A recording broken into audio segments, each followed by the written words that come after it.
Hello everyone, আমি Subhadip. My pocket ডায়েরির নতুন একটি এপিসোডে আপনাদের সবাইকে স্বাগত। আজ আমাদের ডেস্টিনেশন প্রথমে জয়পুর ফরেস্ট এবং তারপরে বিষ্ণুপুর। চলুন তাহলে শুরু করা যাক।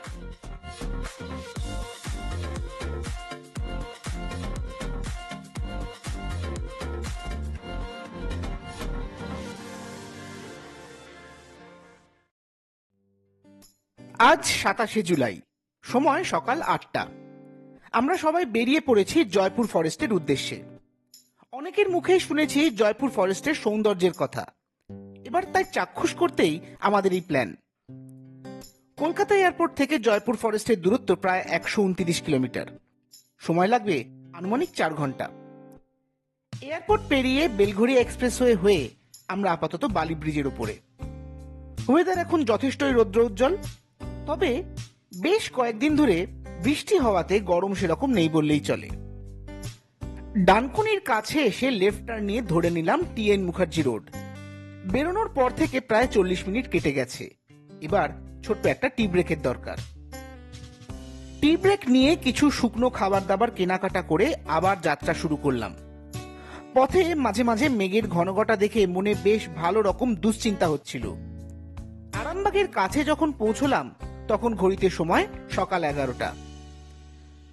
আরামবাগ পেরোতে ওয়েদারটা অবশ্য বদলে গেল। আকাশের মুখভার কেটে গিয়ে চারদিকে এখন ফটফট করছে রোদ। গুগল ম্যাপ অনুযায়ী জয়পুর ফরেস্ট পৌঁছতে এখান থেকে এখনো 1.5 ঘন্টা লাগবে। ইটকাঠের জঙ্গল পেরিয়ে এখন চারদিকে শুধুই সবুজের সমারোহ। চারদিকের পরিবেশটা বড্ড সুন্দর। অবশেষে বেলা 12:30 নাগাদ আমরা পৌঁছলাম জয়পুর ফরেস্টের সামনে।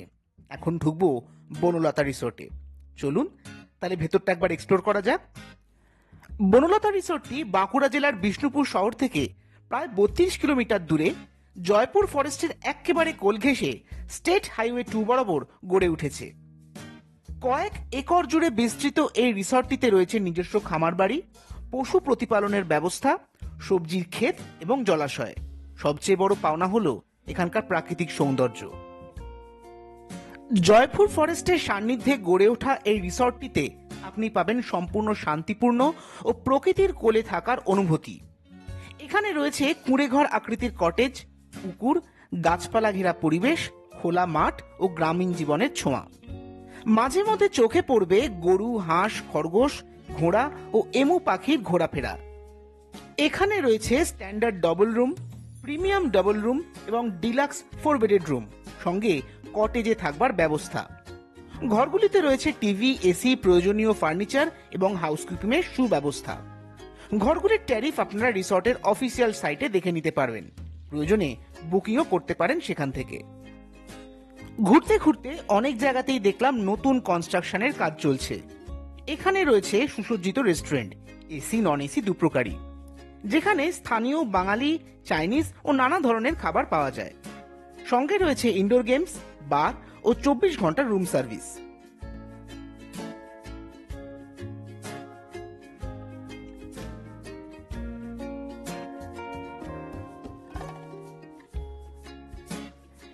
বিস্তর ঘোরাঘুরির পরে আমরা ঢুকে পড়লাম রেস্টুরেন্টে। ভেজ, নন ভেজ সব রকমই অ্যাভেলেবেল এখানে। আমরা নিয়েছিলাম ভেজ থালি, সঙ্গে চিকেন কারি ও মাটন কারি এবং একটি চাউমিন।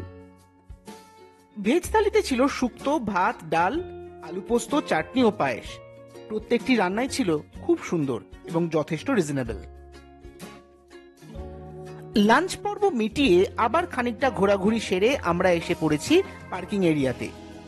পার্কিং এরিয়াটি যথেষ্ট প্রশস্ত হওয়ায় একসঙ্গে অনেক গেস্টকে অ্যাকোমোডেট করতে সক্ষম।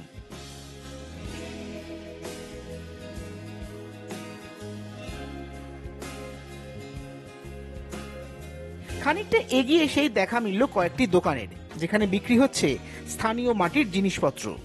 রয়েছে মাটির তৈরি বিভিন্ন সাইজের দেবমূর্তি, ঘোড়া, কাপডিশের সেট ও গয়নাপত্র। সেসব দেখে আমাদের আবার যাত্রা শুরু করার পালা। এবার ডেস্টিনেশন জয়পুর ফরেস্ট।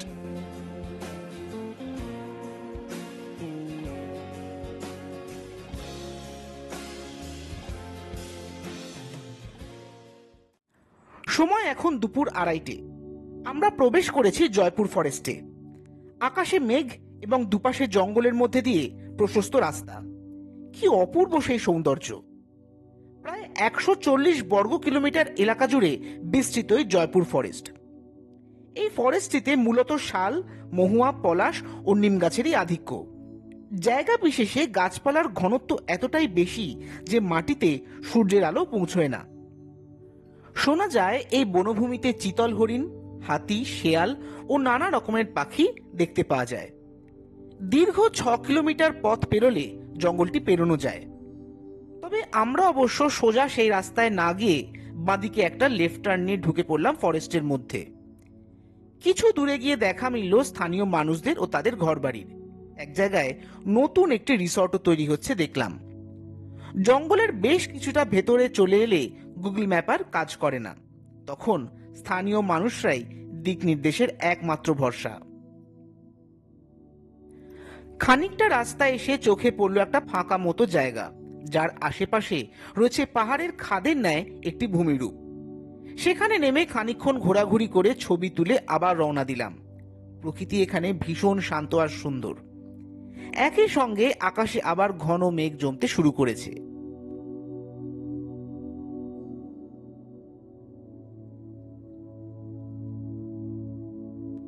স্থানীয় মানুষদের জিজ্ঞেস করে প্রায় 15-20 মিনিট রাস্তা পেরিয়ে আসবার পর দেখা মিলল বিরসা মুন্ডা হল্টের। এখান থেকে আর কিছুটা গেলেই পাওয়া যাবে দ্বিতীয় বিশ্বযুদ্ধের সময় ব্যবহৃত পিয়ার ডোবা এয়ারস্ট্রিপ।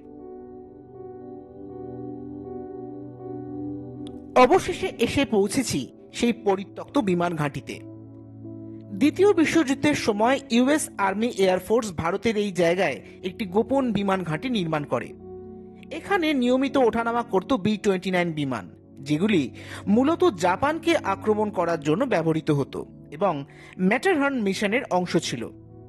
এখানে ছিল প্রায় 3 কিলোমিটার দীর্ঘ রানওয়ে, হ্যাঙ্গার, ট্যাক্সিওয়ে ও ফুয়েল স্টোরেজ।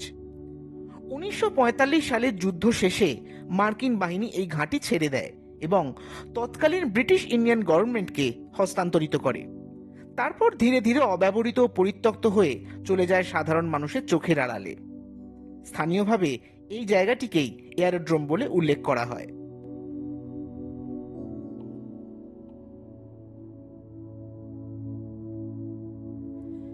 এয়ারস্ট্রিপ থেকে বেরিয়ে দুপাশে ক্ষেতের মাঝখানের রাস্তা দিয়ে এখন এগিয়ে চলেছি। সময় বিকেল প্রায় 4টে। দুপাশটা আশ্চর্য রকমের সুন্দর। আর মিনিট দশেকের মধ্যেই আমরা পৌঁছে যাব বিষ্ণুপুরে। আমাদের উপস্থাপনা যদি আপনাদের ভালো লেগে থাকে তাহলে লাইক, কমেন্ট, শেয়ার করে আমাদের এগিয়ে যেতে আরো উৎসাহিত করবেন। আজকের জন্য তাহলে এটুকুই। খুব শীঘ্রই ফেরত আসছি বিষ্ণুপুর ভ্রমণের অভিজ্ঞতা নিয়ে। সবাই খুব ভালো থাকবেন।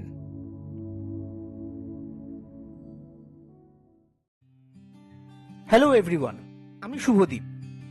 বাঁকুড়া ভ্রমণের দ্বিতীয় পর্বে আপনাদের সবাইকে স্বাগত। আগের পর্বে আপনারা দেখেছিলেন বনলতা রিসোর্ট, জয়পুর ফরেস্ট এবং ওয়ার্ল্ড ওয়ার 2 এর সময় ব্যবহৃত পিয়ার ডোবা এয়ারস্ট্রিপের ভ্রমণ বৃত্তান্ত। আজকে শুরু সেখান থেকেই। চলুন তাহলে শুরু করা যাক।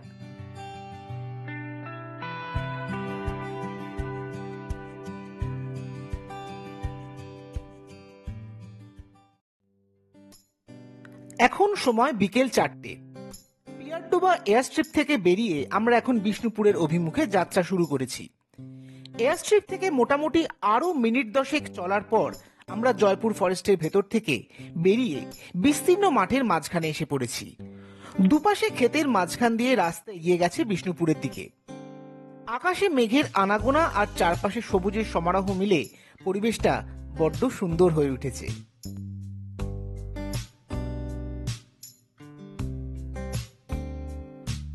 ঢুকে পড়েছি বিষ্ণুপুর টাউনে। গুগল ম্যাপ আবার নিজের ফর্মে ফিরে এসেছে। এখান থেকে আমরা প্রথমে যাব মা ছিন্নমস্তার মন্দির দর্শন করতে।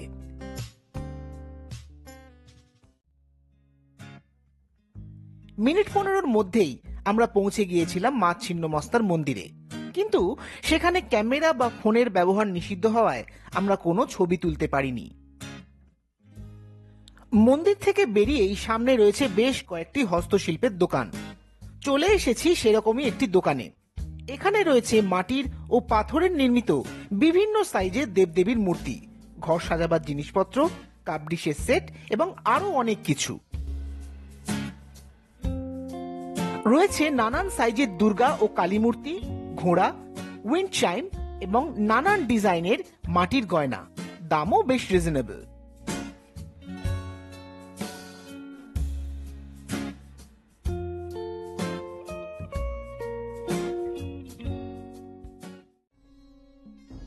ছিন্নমস্তা মন্দির থেকে খানিকটা এগোলেই দেখা মিলবে দলমাদল কামানের, যা ঐতিহাসিক গুরুত্ব অপরিসীম। মুঘল আমলে নির্মিত সুবিশাল দলমাদল কামান আজও মল্ল রাজাদের গৌরবময় ইতিহাসের সাক্ষ্য বহন করে চলেছে। সুবিশাল এই কামানটি ঢালাই লোহার তৈরি এবং প্রায় 10.5 ফুট লম্বা। কামানটির ওজনও বিপুল। এই বিশেষ নামকরণের পিছনে রয়েছে মাদলের সঙ্গে তার আকৃতিগত সাম্য। ইতিহাস অনুযায়ী মল্ল রাজারা নিজেদের রাজ্যকে বহির্দেশীয় শত্রুর আক্রমণ থেকে রক্ষা করার জন্য অস্ত্রটি ব্যবহার করতেন। সামরিক দিক থেকে অস্ত্রটির ক্ষমতা ছিল ভয়ঙ্কর, যা শত্রুপক্ষের মনে আতঙ্ক সৃষ্টি করতে সক্ষম ছিল। বর্তমানে কামানটি একটি ঐতিহাসিক নিদর্শন হিসেবে সংরক্ষিত রয়েছে, যা পর্যটক ও ইতিহাস প্রেমীদের মুগ্ধ করে। দলমাদল শুধুই একটি যুদ্ধাস্ত্র নয়, বরং বাংলার ইতিহাসের সঙ্গে জড়িয়ে থাকা এক গর্বের স্মৃতি। দলমাদল কামান দেখার পরে আরো মিনিট 5 যাত্রা করে আমরা এসে পৌঁছেছি পুরনো কেল্লার তোরণদ্বারে। এই জায়গাটি বেশ ফাঁকা। ল্যাটেরাইট পাথরে নির্মিত এই তোরণদ্বারের চূড়ায় রয়েছে প্রাচীর সহ রণসজ্জিত দুর্গশীর্ষ। এর উভয় দিকে রয়েছে কক্ষ সহ পথ, যা সেই সময় শহরে ঢোকার মুখে চেকপয়েন্ট হিসেবে ব্যবহৃত হতো। তরুণ সমন্বিত সংকীর্ণ প্রবেশ পথটি পেরোলেই আরো একটি খিলানযুক্ত তোরণের দেখা মেলে, যা আগের তোরণটির সঙ্গে যুক্ত। এর উপরেও রয়েছে রণসজ্জিত দুর্গশীর্ষ। বহু বছর পূর্বে এই শহরে ঢুকতে হলে এই আভ্যন্তরীণ তোরণটি ব্যবহৃত হতো। জানা যায় তোরণটি আনুমানিক 17 শতাব্দীর দ্বিতীয়ার্ধে রাজা বীরসিংহ কর্তৃক নির্মিত হয়েছিল। 1913 সালের 18 অগস্ট BG 4063 দ্বারা এই কেল্লাটিকে রাষ্ট্রীয় গুরুত্বপূর্ণ স্মারক হিসেবে চিহ্নিত করা হয়।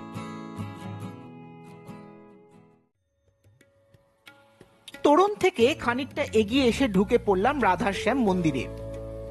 বাঁকুড়ার বিখ্যাত মল্ল রাজাদের শাসনকালে এই মন্দিরটি নির্মিত হয়। মল্ল রাজারা ছিলেন বিষ্ণু ভক্ত, বিশেষত রাধা কৃষ্ণের উপাসনায় নিবেদিত। এই মন্দিরে শ্রীকৃষ্ণকে রাধাশ্যাম রূপে প্রতিষ্ঠা করা হয়। এই মন্দিরের স্থাপত্য শৈলী এক কথায় অনবদ্য। আটচালা শৈলীতে গড়া এই মন্দিরের দেওয়ালে রামায়ণ, মহাভারত ও কৃষ্ণলীলার নানান কাহিনী ফুটিয়ে তোলা হয়েছে। লাল পোড়ামাটির ফলকে দেবদেবী, সামাজিক জীবনযাপন ও নৃত্যের দৃশ্য অপূর্ব দক্ষতায় খোদাই করা হয়েছে। এই মন্দিরে নিত্য পুজো, জন্মাষ্টমী, রাসযাত্রা প্রভৃতি আয়োজিত হতো। মল্ল রাজাদের রাজত্বকালে বাংলার শিল্প ও স্থাপত্য যে বিশেষ উচ্চতায় পৌঁছেছিল, এই মন্দির তার জীবন্ত প্রমাণ। টেরাকোটার কাজে এখানে যে সূক্ষ্মতা ও বৈচিত্র্য দেখা যায়, তা বাংলার শিল্প ও ঐতিহ্যর অন্যতম সেরা সম্পদ।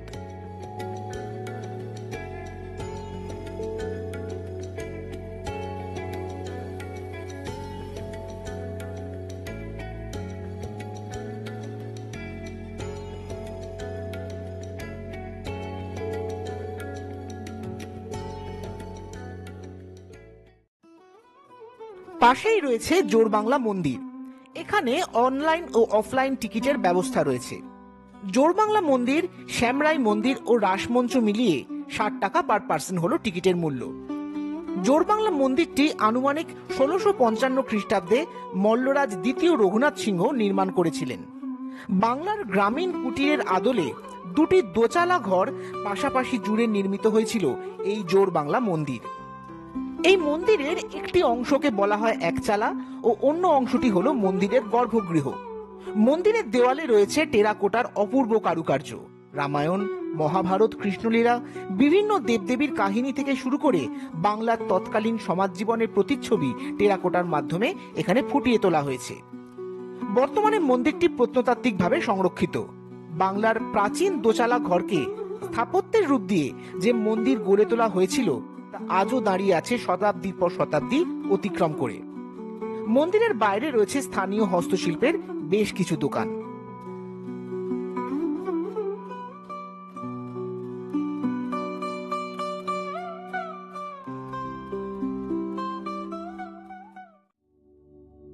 জোড়বাংলা মন্দির দর্শন করে আমরা মিনিট 5 যাত্রা করে এসে পৌঁছলাম বিষ্ণুপুরের ঐতিহ্যমণ্ডিত রাসমঞ্চে। মল্লরাজ বীর হাম্বির নির্মাণ করেছিলেন এই রাসমঞ্চ। তিনি একদিকে যেমন ছিলেন পরাক্রমশালী শাসক, অন্যদিকে ছিলেন গভীর ভক্তিভাবাপন্ন।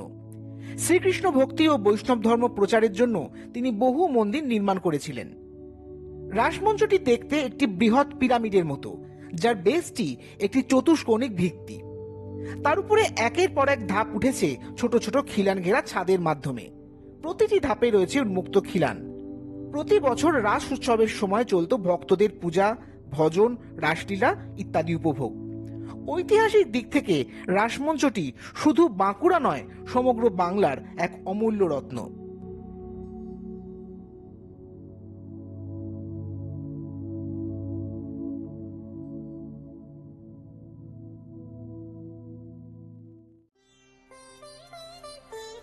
রাসমঞ্চ দেখে যখন বেরোলাম তখন সময় বিকেল 6টা।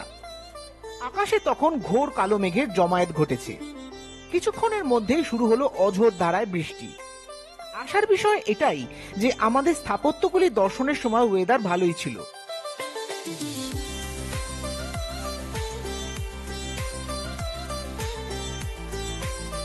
বৃষ্টির মধ্যে মিনিট 15 চলার পরে অবশেষে আমরা এসে পৌঁছলাম স্টেট হাইওয়েতে এবং তারপর জয়পুর ফরেস্টের রাস্তায়। বৃষ্টির প্রাবল্যে চারদিক প্রায় সাদা হয়ে গেছে। আগে লোকমুখে শুনেছিলাম আর আজকে প্রত্যক্ষ করলাম বৃষ্টির মধ্যে জয়পুর ফরেস্টের সৌন্দর্য।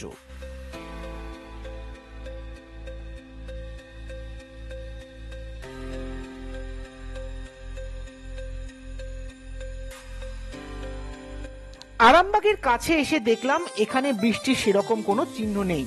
অবশেষে এক জায়গায় ছোট্ট একটা টি ব্রেক নিয়ে আবার রওনা দিলাম বাড়ির দিকে। আমাদের উপস্থাপনা যদি আপনাদের ভালো লেগে থাকে তাহলে লাইক, কমেন্ট ও শেয়ার করে আমাদের এগিয়ে যেতে আরো উৎসাহিত করবেন। আজকের জন্য তাহলে এটুকুই। খুব শীঘ্রই ফেরত আসছি নতুন কোনো ভ্রমণের অভিজ্ঞতা নিয়ে। সবাই খুব ভালো থাকবেন।